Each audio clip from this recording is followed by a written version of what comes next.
What's up, everyone, and welcome back to my channel. I am so excited to be back. I feel like I have been very inconsistent with YouTube the last literal year and a half that I've been posting. So I have made a promise to myself that this is the year that I go all in on YouTube. So this week I'm going to be talking about common Airbnb myths, and I'm going to be debunking them. So we're going to be debunking those myths today. And yeah, let's go ahead and get started. First off, let's tackle the biggest myth of them all.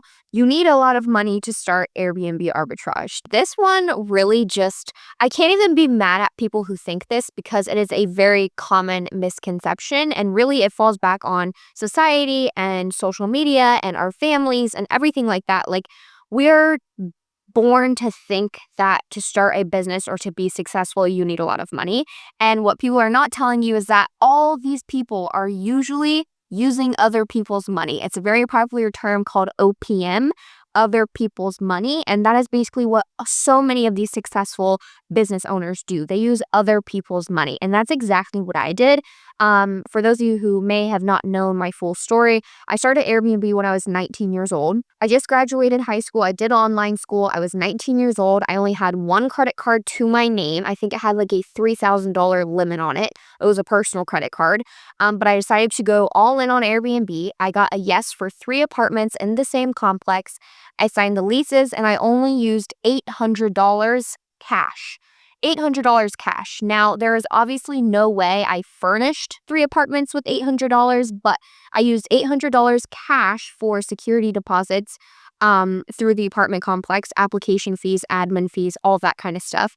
And then to furnish the actual property. So the couches, the beds, the rugs, all the kitchen appliances, the bathroom appliances, the towels, the linens, the doormats, the ring cameras, the lock boxes, all of that was funded with a business credit card. Literally with a business credit card. Now, not just any business credit card. I use very specific 0% APR credit cards because that gave me 12 months to basically make my investment back with these properties. Lucky for me, I did make all of my money back on month 2 of hosting on Airbnb, but that 12-month 0% APR gave me a 12-month grace period to figure it out and to make my money back. 0% interest. It basically was an interest-free loan. I borrowed this money for 12 months, interest-free. That is how these people are creating such successful businesses. They are using other people's money. They're not going into their savings accounts, even if they have one. Even if you have a savings, I don't recommend you use that money. I recommend use that money for deposits and application fees. Obviously, you need cash for those. Typically, you can't use credit cards for that kind of thing. But regardless, if you have $100,000 in the bank, still use credit cards. Use other people's money. There is no reason that you should be digging into your own liquid cash when you can use the bank's money. They have so much money, why not use it? The second myth I want to debunk is that landlords hate arbitrage. They hate Airbnb. They hate anything to do with subleasing, and I just think that is so wrong. I have 57 Airbnbs, and half of them are apartments. The other half are townhomes or houses, so single family. So I have dealt with both property managers and landlords, and I can tell you, there's 2 things that they care about. 2 things, universal things that they care about. Number 1 is getting paid, so how they're going to get their rent money. And number 2, property upkeep. Now, the reason you probably are running into landlords turning you down is because you're not making them feel like they need you. You are not proving the benefits of your own company enough to where they feel like they don't need you and it's not a good fit. When you approach these landlords and property managers correctly, you take away that fear for them. They know how they're going to get paid because you are going to pay them every single month. You are never going to miss rent. Even if you don't make money, you still pay them their rent. That is rent security at its finest. Music to landlord and property managers' ears, literally. Like, if you tell them that, they're just like, here's the lease, sign it, please. And then the second one is property upkeep. That is what you do. Your property is actually probably going to be cleaner when I give it back to you, if I ever do, than when I received it. And that is because you have the cleaners in there multiple times a week. Literally, I have cleaners at these apartment complexes daily, cleaning multiple properties a day. That is our main focus as well, is property upkeep. So letting them know that that is also a big focus for you keeping the property in good shape because you have guest experience to live up to for your guests makes them feel more reassured that you guys are aligned on goals and that they don't need to worry about the property upkeep because you also care about property upkeep.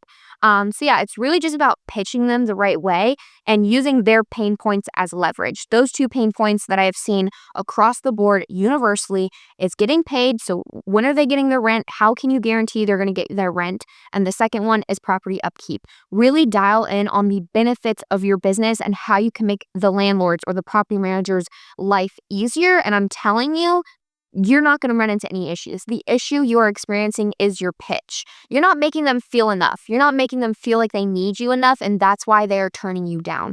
The second you find those pain points and you dial in on how you can make their lives easier, they're going to be all in. Like I said, I've done this 57 times and it's worked. To me, passive income is where you just like set it and you forget it. And that is not what Airbnb is. That is not what arbitrage is. That is not what the short-term rental industry is whatsoever. You do not set it and you forget it. That is just not something that you do in this industry. I am very involved. I have a very involved team who do a lot of daily tasks inside of the business. So there's just no way that I could set it and completely forget it. You are dealing with hundreds of guests every single week, every single month, and you need a team to be super, super involved. You can't just set it and forget it. Between guest communications, maintenance, the cleaning teams, the guest, the VAs, like there's just no way you can set this and forget it. It is passive in a sense that like once you set up the property, you keep your systems running that you're going to continue to make money, but you still need to be involved. I still work inside the business doing little things here and there.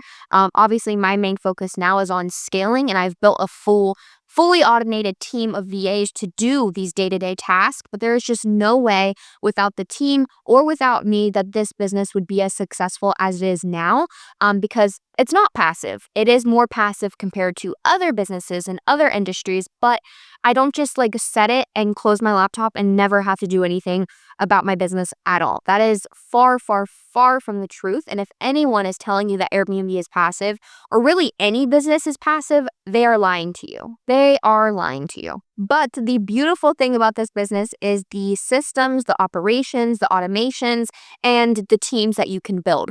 Shout out to my team of VAs. I absolutely love you guys. I would be nothing without you. I have built a team of about 5 VAs who do all the day-to-day work for me so that I can focus on scaling. So it's still not passive because somebody is doing it. It's just not as much me anymore. I have a team that now does what I used to do.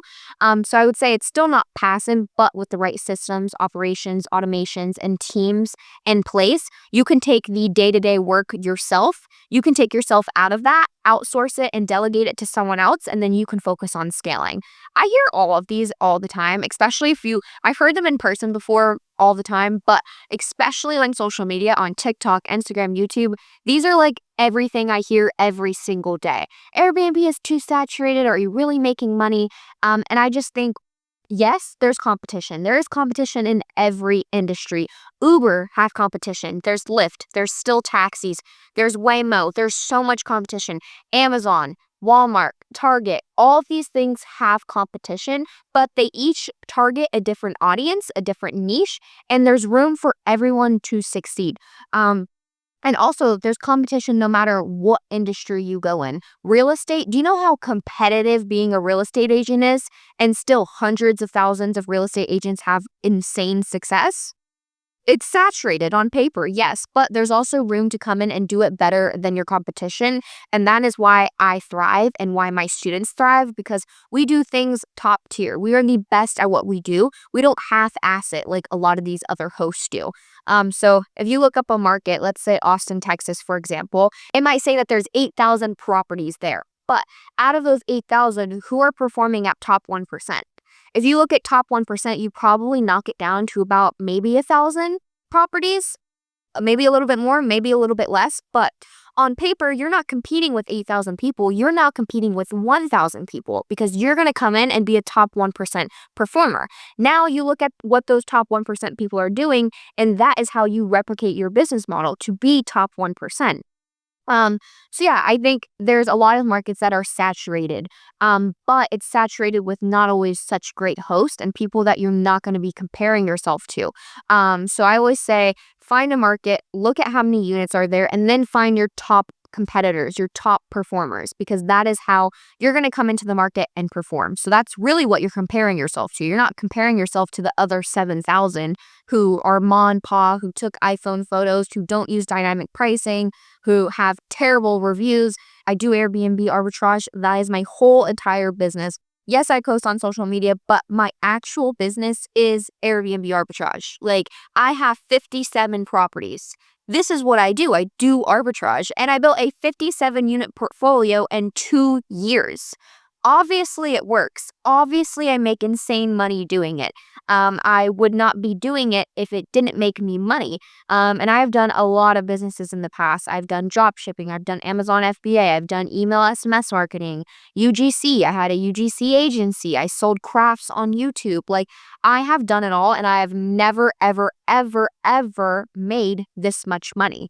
I know a lot of people talk about, oh, you show your gross revenue, but what's your net income?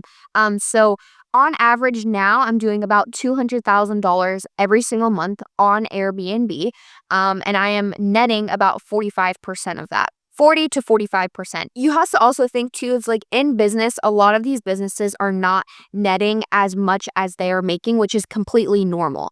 It's a really, really great cash flow business, but there is a lot of expenses. I pay a lot of money in rent every single month. I pay my cleaners so much money. I think last year I paid them like over 100 grand, close to like 150 grand just to my cleaners. So yes, there is a lot of expenses in this business, and I'm not netting 80%, unlike social media where, if I make a YouTube video and someone pays me $500, I net basically $500 other than my taxes.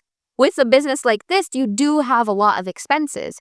So like I said, I'm making about 200 grand every single month on Airbnb, and my net is anywhere from 40 to 45% depending on seasonality. During the slow seasons, it's closer to 40, and then during the peak seasons, it's definitely closer to that 45, sometimes even a little extra.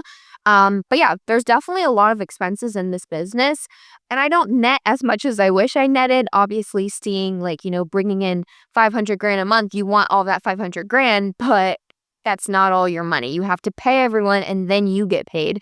I think in my head, or I say it, and before I explain myself, you're like, that's a good question. Like, I wonder what she's going to say. Hopefully this video has shed light on the fact that these are all myths. There are so many myths in any industry that you decide to pursue, so don't let them deter you from starting.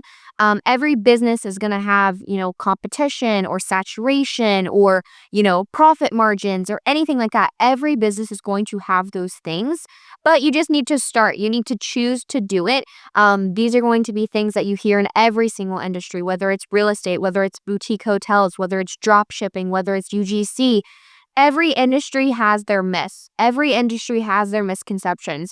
It's just something that you have to listen, and you can hear it. It's good to know about them. It's good to be aware about them, but do not let them stop you from starting, because then you will always, always, always remain in the exact same spot that you are right now.